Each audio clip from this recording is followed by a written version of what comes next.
Okay, so let's talk about the pros and cons of AI tools like ChatGPT. What are they good for? What are they not good for? And before I get into this, let me just say that I am not an expert. I simply am a person who has necessarily developed some experience with these tools. I follow a lot of people online.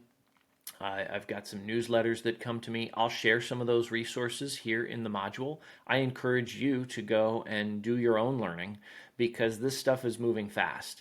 And even the things that I've learned over, say, the last semester are starting to become outdated. But the things I'm going to share with you today, I think, have some universal applicability. So, having said that, the pros and cons are probably going to shift rapidly over time. What AI is good for today and not good for today might develop very quickly. But as of June of 2024, in my experience, AI is best suited for things like proofreading. So let's say you write a paper and you don't have anybody really near you that's good at English or good at writing, and so you just want kind of a second opinion on how does it sound, or you want to catch any typos that maybe the grammar check in Microsoft Word didn't catch. Send it to ChatGPT and ask it to proofread. I think that's a great application. This is also really good if maybe, obviously, this module is in English. English is my native language. I don't really speak fluently any other languages. So if, let's say, you are going to school internationally in the United States, as many of my students are, English is not your first language, and you want to make sure that you are writing in a tone that is appropriate for English speakers in the United States. That's another thing that you could ask ChatGPT to help you with. So proofreading is number one. Number two, validating that what you were trying to accomplish with your writing is what you actually accomplished. So, for example, if I gave you an assignment to write a 500 word essay on the value of leadership in a manufacturing organization, there's probably some things that you would think, as you're going through and creating that writing, there's some things that you want to incorporate. There might even be elements from the assignment that you've been given where I said, hey, be sure to cover these topics. Okay, great. So go write the paper yourself, write the 500 word essay, give it to ChatGPT, and then you can ask it, hey, what are the key messages in this piece of writing?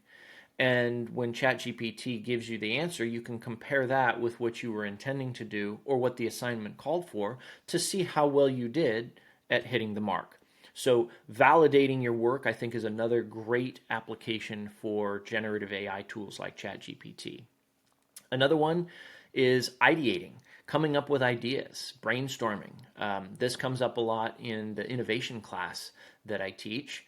I'll give an assignment that, hey, you have to come up with a new game. That's actually our semester project. Is you have to either create a game from scratch or come up with a new version of an existing game.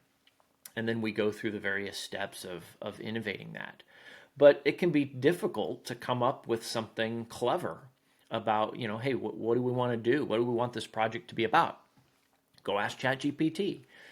Hey, give me some ideas for variations of games, or maybe be even more specific than that. We'll get into some of the strategies for how to best use it here in a minute, but maybe you want to stick with card games. So you could have ChatGPT give you a list of the 5 most popular card games, and then ask it to give you ideas for variations on that.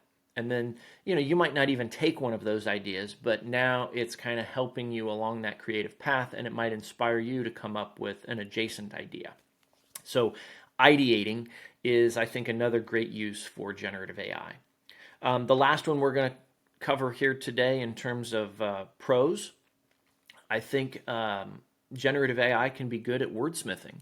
So, hey, you've written that piece, and maybe though you deliberately want to change the tone, or you know what the message is that you're trying to get across, but you just can't find the words, ask ChatGPT to give you 3 variations of how to say something.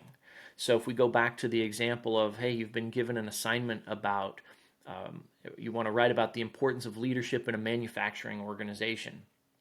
You could ask ChatGPT, hey, what are some concepts and ideas around that topic? So there's some ideating. And then maybe as you're writing, you get to a point where you're going, wow, I really want to incorporate something about the importance of feedback mechanisms on the manufacturing floor. Okay, great. Ask ChatGPT to give you some ways of saying that. I'm not telling you now to take exactly what ChatGPT provided for you, grab that and paste it in. Usually you want to do some finessing. You want to kind of work it a little bit so that you give it your own voice. And that's going to bring us right into the cons. What is ChatGPT and generative AI not good for?